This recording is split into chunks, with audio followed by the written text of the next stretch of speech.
Good afternoon, good evening, wherever you may be in England or America or all over the world, even in Australia. This is Dale Walsh, the poetic warrior of the mental health warriors, and today is an incredible honor and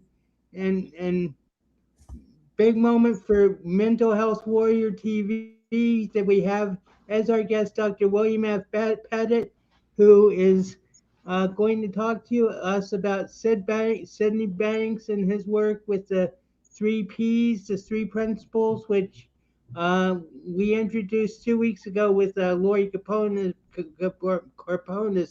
But as I call him, Dr. Bill has knew Sid since 1973. Did you say?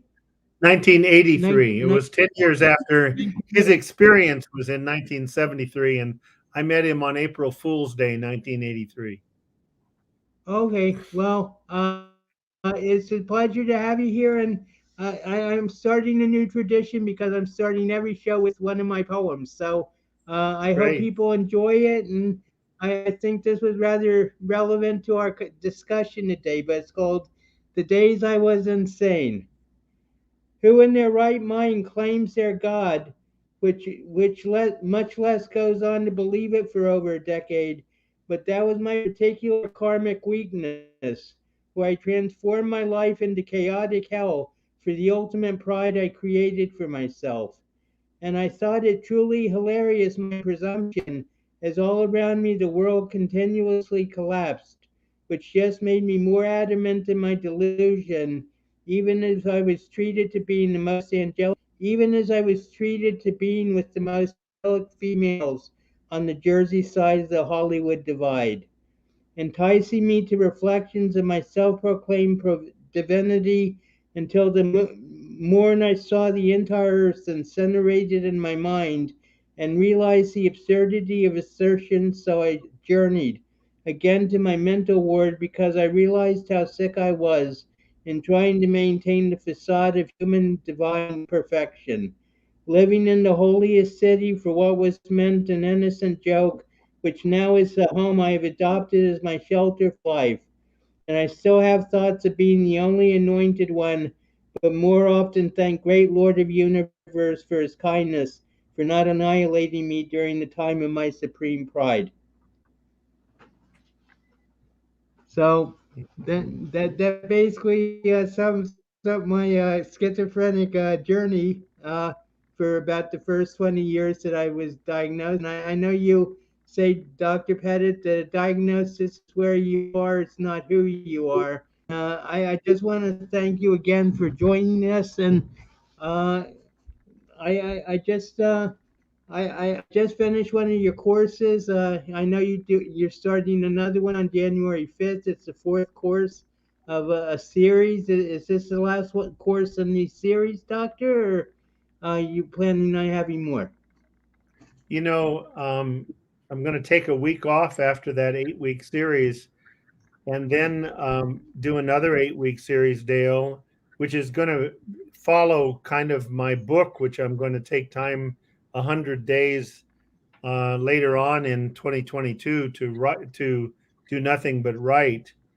And so the 8 week course is going to be I'm not sure of the title. The title that comes to me is One Cause, One Cure, uh, a 39-year journey of incremental insights and infinite hope. And, that from April 1st, 1983, when I met Sid, until the present, I've lived in not a total of 9 different geographic places and different situations: state hospitals, University of West Virginia, private practice. And in each place, I had my own incremental insights. As I shared with you, after going in and out of depression for nearly 20 years before I met Mr. Banks, and was seen by 6 different psychiatrists during that time. And so I had incremental insights in each one of those 9 geographic places. But I also saw what most people would call miracles happened. People that had been diagnosed everything from schizophrenia to bipolar disorder to severe obsessive compulsive disorder to addictive disorders to post traumatic disorders find a level of peace and come back to an innate place of mental well being that is spiritual and can't be scratched, can't be injured in any way. So that course number 5 will be, end up at the 8 weeks, ending up the last weekend in April, before I hopefully go to Europe to do some programs in Scandinavia. Um, but so that'll be course number 5, kind of a preparation for the writing that I'm going to be doing about looking at the journey, the 39-year journey in 8 different places. Wow. Well, I'm certainly looking forward to having your experiences down on paper, and you, that's one thing I wanted to discuss because I was going through the missing link, which is sort of I don't know whether you would call it the sort of like the encyclopedia of Sydney's thought, but it's like the most concise summary of his thoughts that it's and it's a philosophical book instead of a novel, which are most of his other books, correct? Yeah, the other 5 books are novelettes. They teach through a story, whereas this one is, and you might show them a page, Dale, because it has big spaces. It's so it's Right. so powerful that you couldn't read it if the words were all together. It's just too powerful. Um, yeah, it's Well, I just so what you said about the spiritual side and everything made me think of one of the passages at near the end that I picked out, and it says, "Our psychological nature and our spiritual nature are entwined, and the more they are harmonized, the more contented we will be." absolutely, And it absolutely. goes on to say, "Wisdom brings common sense to those who find it." So I know that one of Mr. Banks's main like goal or beliefs was that we all have an innate wisdom within us, and it's just a matter of like calming down everything within us enough so that that innate wisdom, which is really protecting us, not the ego, but the real protector of our lives, can like come up and like talk sense to us. Would that be justified to say? Well, that's one way of expressing it. Yeah, it's one way of expressing it. Yeah. Uh, because as you know, I've been in all 3 of your courses, Dr. Pettit, and it's been a growth process for me too, and I think that I'm finally getting to the point where, as you say, you go from the head to the heart, and I think the more I read and the more I study, and the more I'm exposed to people like you and Lori, it's the more I understand that. He said Sidney Banks says that you can't understand intellectually that he's saying you have to listen to the words and look for the feeling. And I think I've been like sort of like divorced from my feelings for so long that it's very hard for me to think with my feeling or to think, to react with my feelings. And that's one of the blessings that I work under you and reading Sydney Banks has really helped me with. Good. Good. Is it okay to comment on what you've said earlier? Sure. That's I know you think I love the controversy I always seem to bring up in you. So feel free to give me anything. Well, I don't mean it as controversy. When you said that you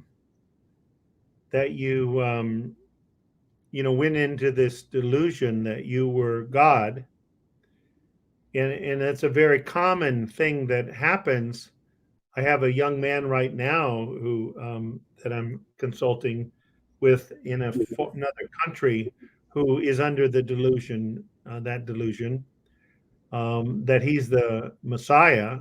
Uh, and it usually happens when people are feeling really overwhelmed by their situation they are in life, and they're feeling overwhelmed and helpless. And so it makes sense that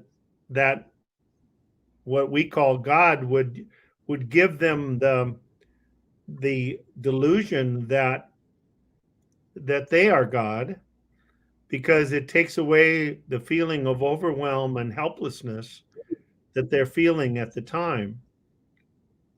Now, the interesting thing is that what Mr. Banks pointed to when his experience, when he had his powerful experience, he when he came out of it, he said, I've seen what people call God, I've seen what life is, and I've seen how the two are connected. And interestingly, Dale, he would say that what he realized was that we all are made of God, we are of God's energy, and we are literally are a manifestation of God in the form.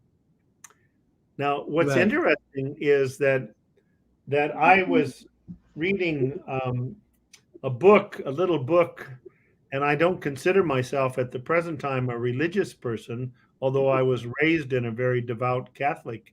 Uh, and I had this little book on my bookshelf for many years, Thomas Merton, the famous Trappist monk, and it's called Opening the Bible.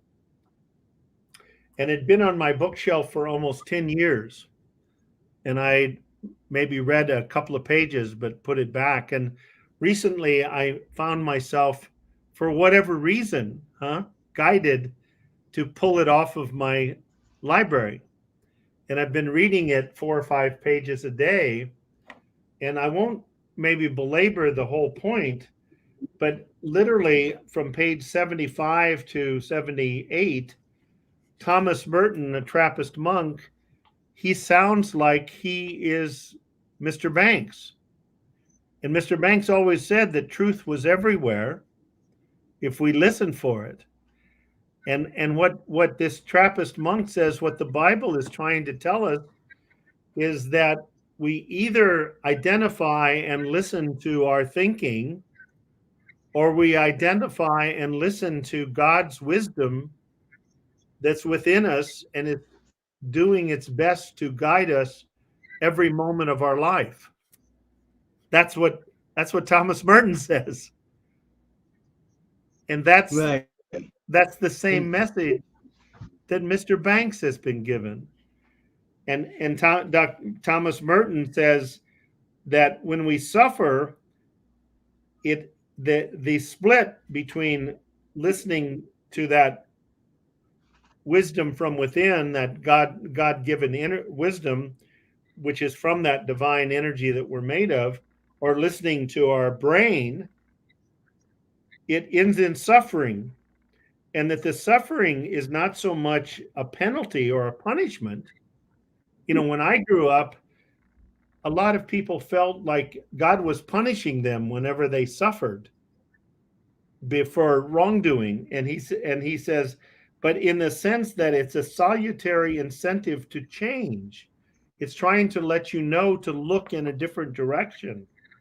The problem with suffering resides in our mistaken determination to get rid of all suffering while resolutely maintaining the division and protecting the split off ego self, which is the focus of suffering. Basically, he's saying the problem with suffering is people want to get rid of their suffering, but they want to keep listening to their brain instead of their right. wisdom, which is the cause of the suffering. The suffering is what I call a love alarm. It's a loving message, like when you put your hand on a burner. It's wonderful that you feel extreme pain because you pull your hand off the burner very fast. and you limit Right. the tissue damage to your hand. But we misunderstand psychiatric and physical symptoms, uh, and don't realize that they're trying to get us to just be present in our life and listen from within, from within. I don't know if that resonates with you or not, or Well, I think of the image in The Missing Link where Sid says, if you put your hand in the cage of a tiger and the tiger bites it and rips it up, then you have no right to be angry at the tiger because the tiger is just being itself. And right, ultimately, you'll forgive the tiger. right. Well, and if every time we try to solve things, which I did for 41 years through analysis, through analytical thinking, because I didn't know that this divine wisdom was within every human being, that it's part of the package of being a human being. I didn't know that that wisdom was there. I thought that the only thing I had was to figure things out. And so I spent a lot of time very miserable. You know, I love the you've probably heard me say the quote from the movie Woody Allen had many years ago called The Sleeper. And he woke up from being asleep for 25 years. Do you remember what he said when he realized he'd been asleep for 25 years? Yeah, I could have have my therapy done, right? He said I could have been halfway through my analysis. Yeah. Right. Meaning that 25 years, that's about how much most people got from sitting around analyzing their thinking.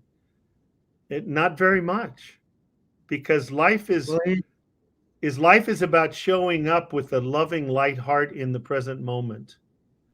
It's the only thing that exists. The past doesn't exist, the future doesn't exist. All there is an infinite number of nows. well, in my own experience, after I was taken from Dartmouth and hospitalized for 13 weeks, I came to a intensive psychiatric program in Hackensack, and I found that I was hospitalized. When I was in the program, I was hospitalized 9 times just because of the claustrophobic feeling I got from always talking and always analyzing people, and the constant group therapy and everything. And I really feel that uh, my recovery really began the moment that I got my own apartment and started going to school. And even though it was a struggle for the first 2 years just to like socialize with normal people, I mean that's really the thing that changed, put me on the path to recovery. Instead of just like sitting around and analyzing everything, and I think I'm much more independent and well because basically I see my medication doctor once every 3 months, and I see a counselor like once a month, and I'm by no means endorsing this for anybody because there are times when you need a therapist and you need a doctor, but just but this constant analysis. I mean, being in your brain so much, and I'm a Gemini, so I'm naturally in my brain anyway. So, but one of my favorite quotes of yours is. If I haven't had a good laugh before noon, I know I'm taking things way too seriously. Yeah, well, that's true for me, Dale. And I'll be having my 80th birthday in May, and I feel younger inside than I did when I was 40, because and my late wife, who I was with for 31 years, and then after 3 years of being widowed, I've been with my present wife 18 and a half years, and both were wonderful women. And but my late wife Sue, in 1984, within a year after I met Mr. Banks, she looked at me one day and she said, "This is really simple, isn't it?" And I said, "What do you mean simple, honey?" Because I wasn't making it simple, Dale. I was still trying to figure it out a lot of the time. Right. And she said, "Well, I see that it's very simple." She said, "I see that moment to moment, I'm either in my thoughts or I'm in my life. I'm either in my thoughts or in my life." And when I was listening to you saying that your healing really started to come much more when you got out of your thoughts a lot, your analytical sitting around analyzing, and got more present in your life as best as you could. And that there was something Right. about getting present in your life that allowed that healing power to start to work within you and manifest. And it's the same healing power, Dale, that if you and I break our leg, even though we're not real young, the doctors don't heal the leg. All they do is put it in a cast and tell you not to walk on it. And 6 to 8 weeks later, your bones are healed. That same source of healing physically is always doing its best to heal us from the inside of anything that's happened in our lives. So, well, that brings up a very good point about. Uh, well, first off, I'd like to mention I'd like to sort of steer in another direction, but you just this article was published, right? The one generic mental illness, right? It was published in yeah, and it had, if you pull up the link later, you can send it to people. It was published in July of this past year, June of this past year. We worked on it for nearly 22 months. It was published on the Journal of spiritual no spirituality and psychology and counseling journal. Oh, Spirituality in Counseling and Psychology Journal well, in it June. has a very complex title that if you could explain it, I think it would help people I if they will. do look it up. It's I one. will. Go on. No, go ahead. Did you One, want to read it? I'll read the title. It's One Generic Mental Illness, a principle based psycho-spiritual explanation of general factor P and its application to spiritually informed clinical practice. And I think the crucial thing in there is factor B, general factor P, which if you could explain that, I think it would like help people to understand the article a lot better. Sure. Um, the last book that Mr. Banks, he died in 2009. He published The Enlightened Gardener Revisited in 2005.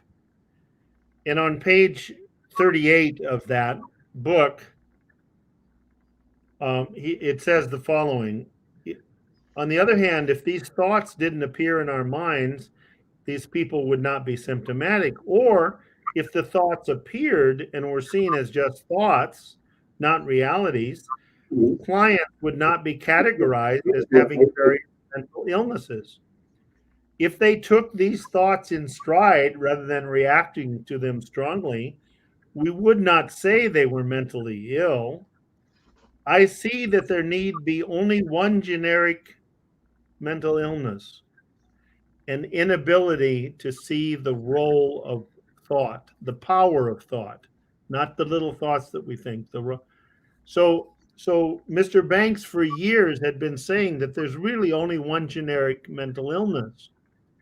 It's not understanding and seeing the role of the power of thought in our lives. Well, I had been teaching that for 20 to 25 years, that there's only one mental illness. It's not understanding the power of thought. And thus, living in a chronic state of mental stress, chronic mental stress. Because most people, like myself, I thought that my stress, Dale, came from life circumstances. And I thought it came from what other people said and did that automatically created stress in my life.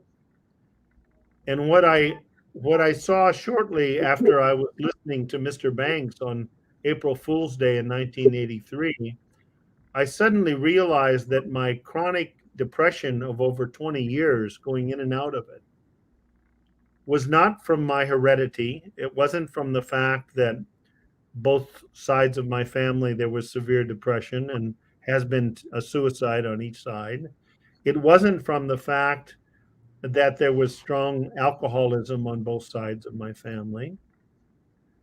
My depression was from the fact that I was spending 6 to 9 hours a day giving life to either fighting or feeding stressful thinking, worry, guilt, resentment, upset, overanalyzing, unresolved grief, being driven to prove myself, living in fear of not being good enough, etc. And that was wonderful for me to get to realize that my depression was being caused by what I was doing with this power of thought 6 to 9 hours a day. It wasn't from what other people did or didn't do in my life, over which I had no control. And it wasn't that life doesn't have Right. challenges. Life, life has challenges. It has losses. It has challenges.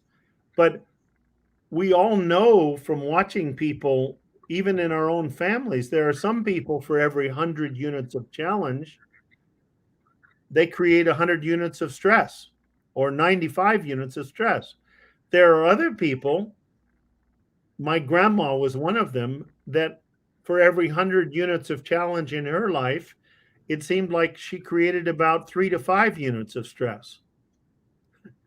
And I won't tell my Right. grandma's story. She lived to be 99 and a half. And people tried to convince her that she should have complex PTSD or that she had a very difficult life. And I remember grandma would look at them and she'd say, well, my life was very full. It was very full. So she had an understanding innately that most of us didn't have, that I've had to see incrementally, that my experience of life comes from the inside out. I'm the one creating my experience of this external things that happen. Most of us don't know that. We think that pressures are created by work and school, and no. There's one place. There's expectations we either meet or we don't. But whether whatever pressure we feel about that, we're the only person. I tell people the only person that can create emotional distress for Bill Pettit is in Bill Pettit's underpants. Yeah. And Well, I the only person that like that every time I look, there's only room for me. So well can that, I continue sure. explaining about the Oh, article or not? absolutely. I'm Do sorry. you want? No. Did you want to Absolutely. say something? No, Go I ahead. was just going to, I was just going to say that in my history, I mean, I've been doing podcasts and now I have this show and everything, and people every time I tell my story, people say, you're such a hero, you have so much courage and everything, and I say to them, I just had to do, I just did what I had to do to get through. And there's, I mean, you might think that's noble or courageous or heroic, but ultimately, I just fought for my own mental health, and uh, and basically, so and I look at other people and I see the hell they've gone through, and I say, actually, I've been very lucky. Yeah, I mean, I might have been hospitalized 15 times, but every time I got out, and yeah, and I love to hear that story about the person who'd been in a mental institute for 47 years that you tell? Right, right. Unless you want to go back to the article, we can do that Well, next. Or what I want to say is what happened, and I'll be glad to tell the story of Mr. Williams.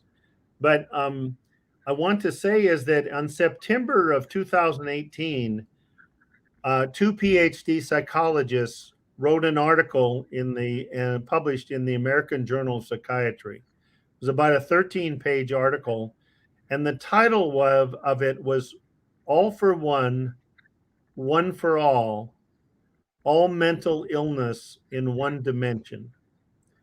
And it was by Avshalom Caspi and by Terry Moffat, one from Duke and then the other one from King's College in London. And as I read the article, I thought, wow, this is the first time that anybody has really, any professionals with 131 scientific references have said there's really only one factor behind all mental illness. There's not 367 mental illnesses. There's one factor behind it, and they had four different hypotheses, but at least they were pointing to the fact that there isn't 400. These labels are just labels of chronic mental stress, innocent labels showing up in different ways and manifesting in different ways in different people at different times. Because one of the studies showed in a 40-year follow-up that 86%, it was in England, 86% of people met diagnostic criteria for at least one mental illness by midlife. 86%, meaning that 86% of the people, due to a lack of understanding, got so severely caught up in mental stress that it created symptoms that led to a certain amount of disability or a limited ability to function. Okay. So when I read that article, I woke up the next morning on a Saturday and I was so excited, Dale. This was in 2018. And I called up Dr. Tom Kelly, who's published over 25 articles in about the three principles over the years in journals. And I said, I said, Tom, we've got to write an article. These people are finally pointing in the direction that we've been talking about for 20 years.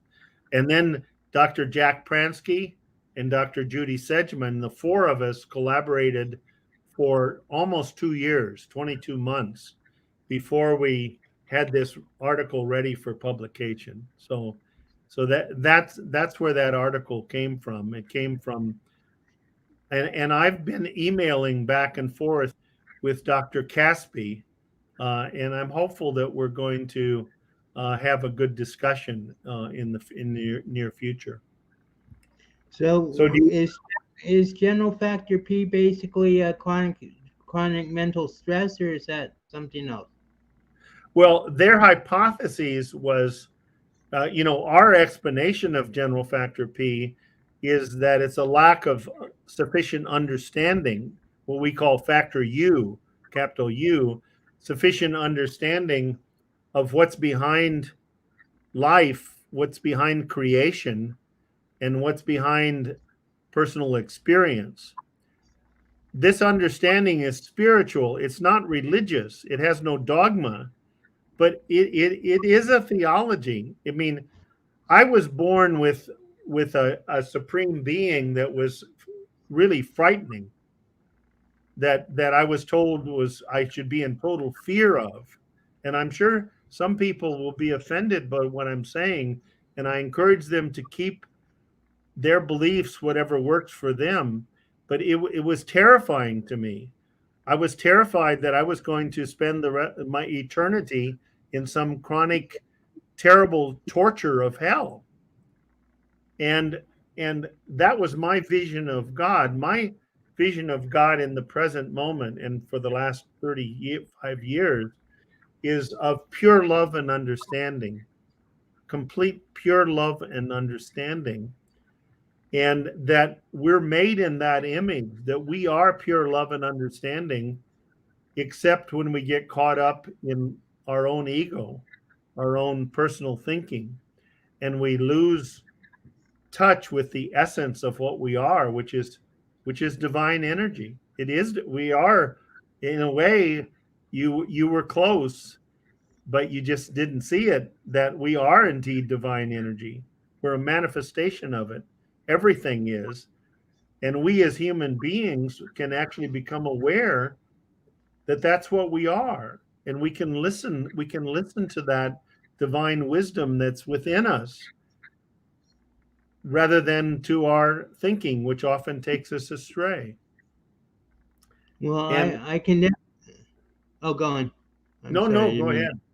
No, No, I no, was go just ahead. going to say. I was just going to say that I can definitely understand your feelings about the vengeful and old. I call it the Old Testament God, and because I went through it myself because for 10 years until I found a pastor who really understood where I was coming from. I was convinced that I was doomed for the ultimate pride of calling myself God. I can't tell you how many people I've seen on their deathbeds terrified, and how much, as a psychiatrist, how much anxiety, depression, and addiction is related to people's fear of a vengeful God. And it's interesting because the word that's been translated into that you should have, of having fear of God, also can be translated of being in wonder and being in awe. Right. And there's a difference between being in awe and being in wonder, which fills you up with this beautiful feeling that fear doesn't. It takes away all beautiful feeling and takes away Absolutely. our access to wisdom. So I it's always difficult to talk about that, but the three principles is a theology. It's not a it's a view of God that Mr. Banks had, where he realized that, wait, that God is pure love and understanding, and life is connected to that pure love and understanding, and that it's only when we get lost in our consciousness, in our thinking, that our consciousness lowers and we lose those feelings of love and understanding, and we feel more isolated and more alone, and we feel more pain, and our tension goes down up, and our mood goes down, and our sleep goes, because those are signals to try to let us know to leave our thinking alone, and as best as we can get back in our lives. And that will be taken care of if we do that. We don't do it. It's like a cork. Our mental well-being, my favorite metaphor, Dale, you've heard me say it many times, is like a rather, if you and I had a rather large cork that was like 2.5 feet in diameter, we would have to exert a tremendous amount of effort to get it under the water, and then a tremendous amount of effort more to keep it under the water, wouldn't we? Absolutely. And it would be, over time, it would be exhausting, and our muscles would ache, and we'd get discouraged. As soon as we let go of the cork, would the cork need a GPS to get back to the surface? No, No, naturally rises. it's its home. And our state of love and understanding, that's what's so beautiful and so fresh about Mr. Banks's insights. You start to see that without fear, love is letting go, truly is letting go of fear. And with understanding, we let go of fear and we don't live. Factor P was an attempt to describe what happens when people get lost in their own personal thinking and they take themselves away from their innate default mental well-being. And that's different. That's different from telling people that they have original sin or that they're somehow defective and they're not whole and they're broken. It's not true.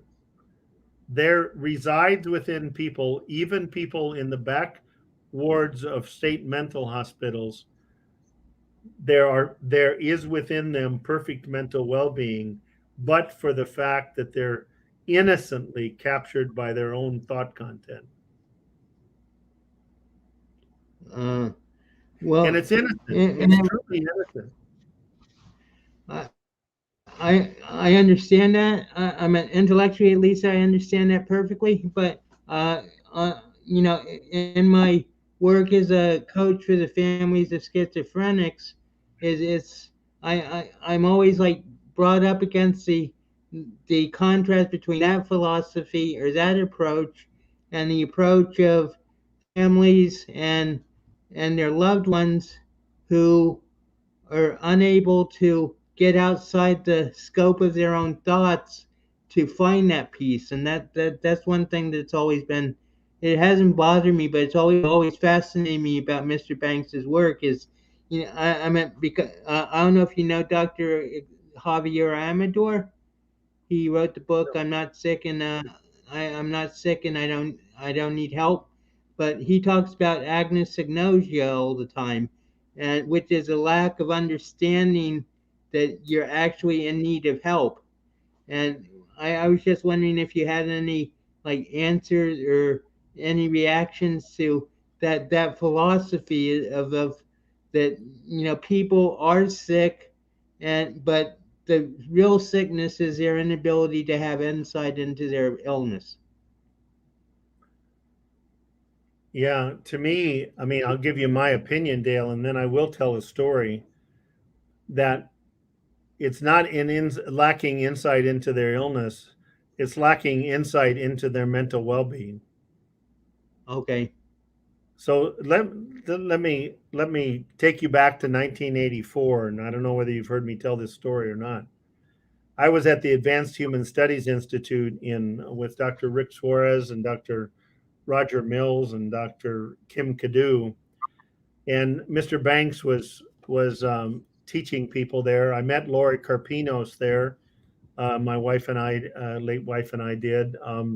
Joe Bailey, Christine Heath were taking fellowships there. And since I was a psychiatrist, there was a clinic there, and so they gave me this young person as a patient. And this young person was 16 years old, and he had the diagnosis of schizophrenia. This was 1984.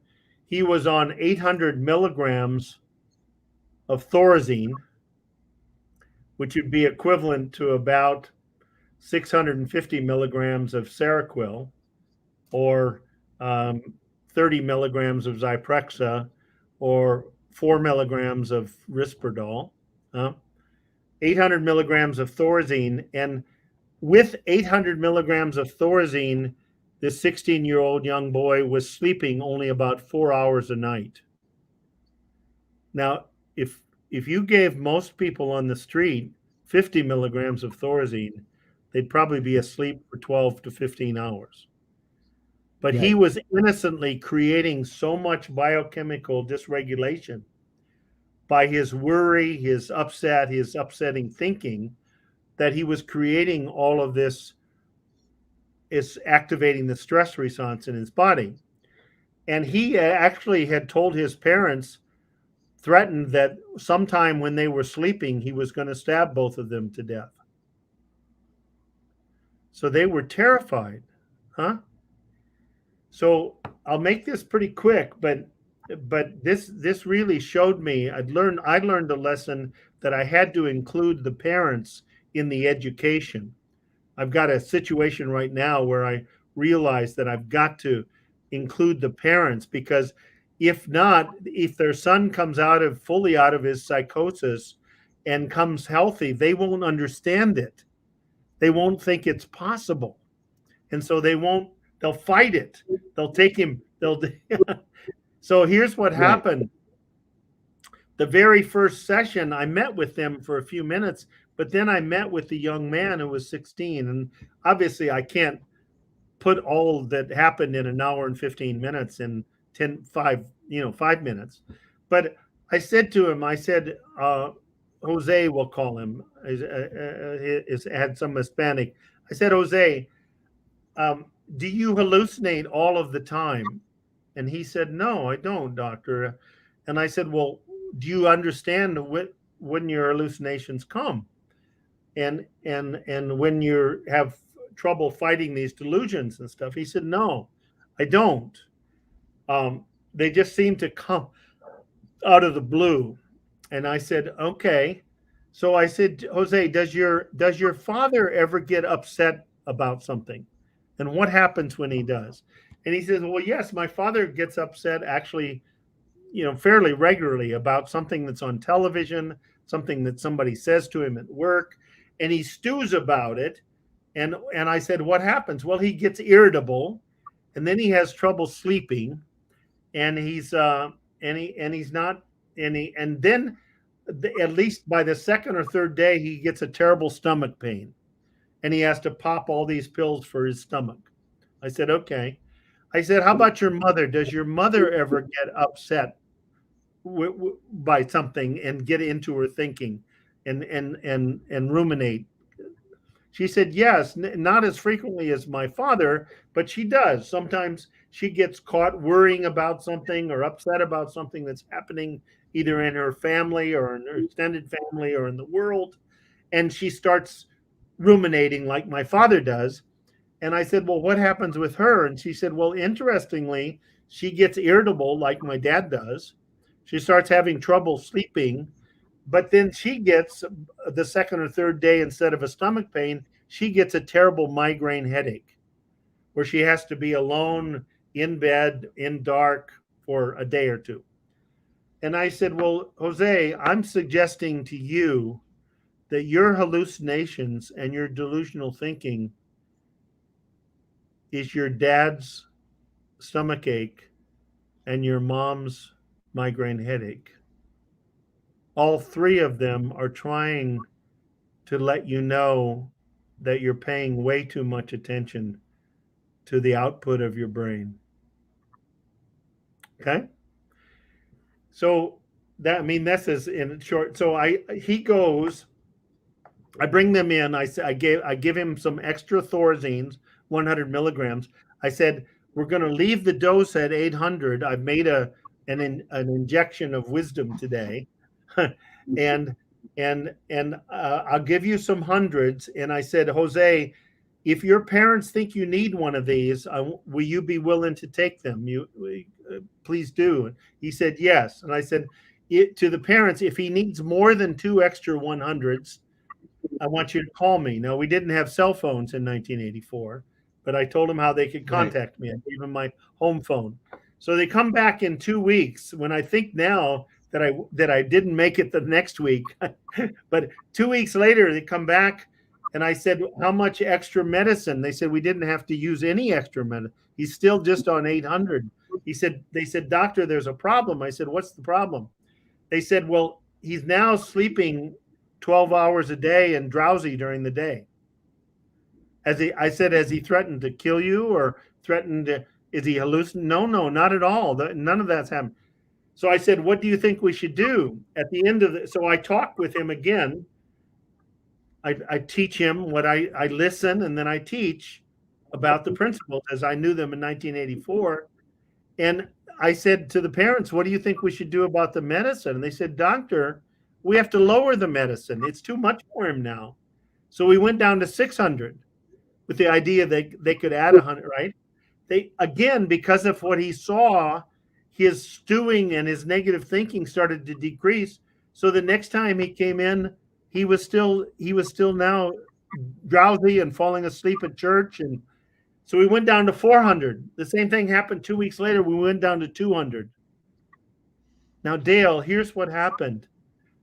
He was learning. Do you see? He was accessing God's wisdom inside, or that universal wisdom, whatever you want to call it, if you feel uncomfortable with the God word, he was accessing that and paying less attention to his thinking. As a result, he was he was doing well. He was down to 200 milligrams from 800, and they stopped bringing him to my office. So I called them after they didn't come. I waited 2 or 3 weeks, and I said, "I'm sorry. Why aren't you coming back?" They said, "Doctor, we see what you're trying to do. We're taking our son to somebody who understands schizophrenia. You're trying to get him off his medicines. He needs his medicine." And they took him away. Now, to me, I understand schizophrenia, but I also what they call schizophrenia, but I also understand mental well-being and mental health inside. And they took him away. It may have been that he may have ended up needing 35 milligrams of Thorazine, but he may have then been able to go to high school, to college, to medical school, to get his PhD in physiology and become a researcher in schizophrenia at the National Institute of Health. Do you see? My purpose was not getting him off his medicines. My purpose was helping him access his innate mental well being, that cork, to spend more time on the surface. And as that happened, his medicine now became a foreign body. It was not needed. It was actually causing him to be tired and taking away his ability to think clearly, because he was no longer dysregulating his biochemistry with upsetting thinking 10, 12 hours a day. Maybe he was spending 30 to 50 minutes a day. Right. Do you see the That difference? my record for Thorazine was 2,000 milligrams a day, Okay. Okay. and I was on 30 milligrams of Prolixin for basically 40 years, and now I've tried to titrated it down to 10, and I'm very I actually went down to 5, and I took it back up to 10 because I felt the need, but yeah, and I mean my days of hospitalization are 29 years behind me, so. So does what I say resonate, that there's truth in what I said? Oh, absolutely. And that's what I'm working on towards with my clients too, is to to get them to the point where they can find the calm and the wisdom within themselves to be able to help convey that to their affected loved ones. And the most valuable way that I've done that through the years, people say, "Oh, you're a brilliant psychiatrist." I said, "You know what I've done mostly? I've said, please watch the Long Beach lectures. Right, www. Please watch them twice, because I've had people whose lives have been transformed by watching those videos twice through. Read The Missing Link, read Second Chance, read all of Mr. Banks's 6 little books at least twice, because the second time you read them, you'll have different eyes and ears. And they're short books. They're like 120 pages or 112 pages. They're not 600 pages, you right. know? And They're and good I stories encourage too. I They're encourage good people, stories. there's good stories, and I encourage people to watch like the first 16 minutes of the Long Beach lectures. Watch the first 16 minutes, and if it doesn't speak to your heart, then don't force yourself to watch any more. But I would say that 19 out of 20 go, "Wow, I don't know what he's saying, but my heart feels lighter.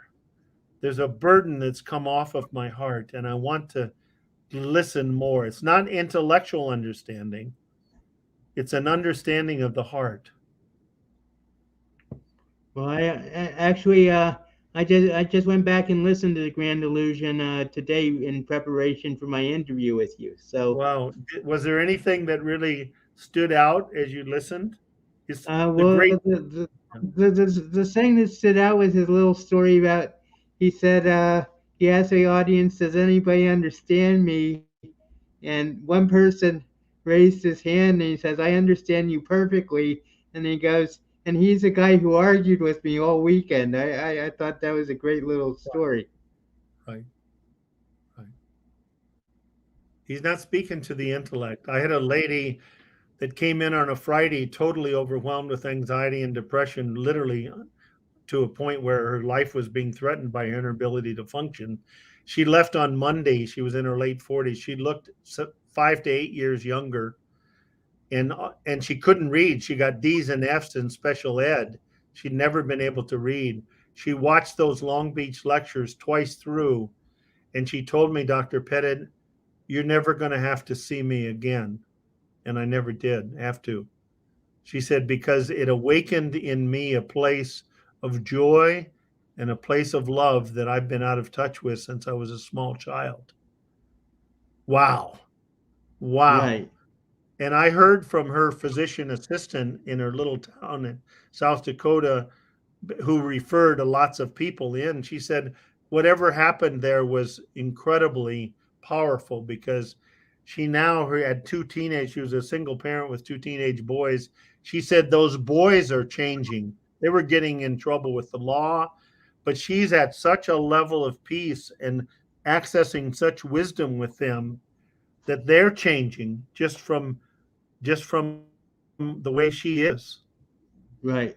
Because as parents, we teach much more by the way we are than by anything that comes out of our mouth.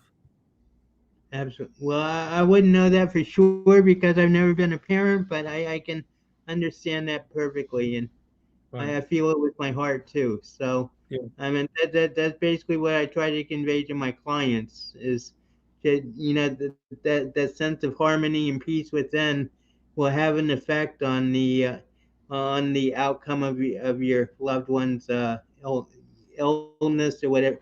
I actually call it psychic affect, but that's just my personal. I just call it mental distress. I think it'd be really nice to move from mental illness to mental distress. And my friend Deborah, who's watching, she calls it mental imbalance. Well, So it causes physiological imbalance too. right, Yeah. The mental I think distress. I think our time is just about up, Doctor Pettit. But Right? I I hope you've enjoyed this, and Oh, I I hope have. I hope it's been as enlightening for you as it has been for me, and I'm sure our audience will be very grateful for your appearance. And thank you very much. And any closing words? Any like quotes from Mr. Banks that you'd like to close with? I think just to the best that we can, people ask me, Dale, they say, what do you do when you're having a thought thunderstorm? We all have them. And what came to me the other day when somebody asked that, what came out of my mouth was, I do the best that I can to be where I am. That's because to the degree that I can get where I am and not judge how good I'm doing, but just that my thinking will take care of itself because you can't be in your life and in your thoughts at the same time. You're one way place or the other. Well, your first wife was obviously very profound. So She that's was. and it is easy, but I think it's not necessarily. It is simple, but it's not necessarily easy. Well, it's easy. It's like anything. Once you have understanding, it's easy. For a Right, small child, it's not easy to remember to put their glass up on the table rather than let go of it and have it spill all over. But once they right, understand gravity, they it's easy. So it's right. easy. It's and if we know that when whatever we're facing in life is creating distress, it's just we're getting an opportunity to learn something new. If we can be quiet enough and present enough and listen, we will see something new. Well, I think that's a great way to end it, Dr. Pettit, and thank you very much once again. And I'm sure, I hope this gets the circulation that it deserves. And just keep up the good work, and you'll see me in your next course. And Well, would you like? and if you want me back sometime in the future, I'm really be open to that. Well, I appreciate that. And do Okay. you want to tell about the course quickly, or? Well, the course is going to be we're going to be going through the Enlightened Gardener Revisited. I would encourage people to do the course before it too, but it's just it's going to be a combination of going through the wisdom that's in the Enlightened Gardener Revisited, and my 39 years as a student of this understanding. And how would someone sign up for it? Do you want me to I don't know.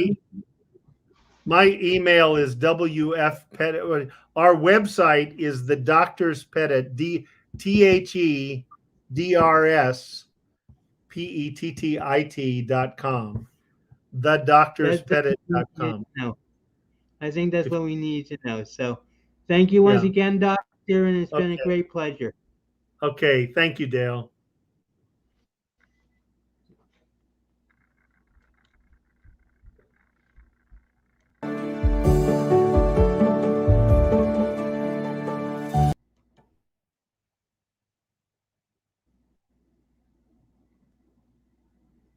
Did you want to visit for a couple of minutes or? Oh, I'm trying to get our closing our close.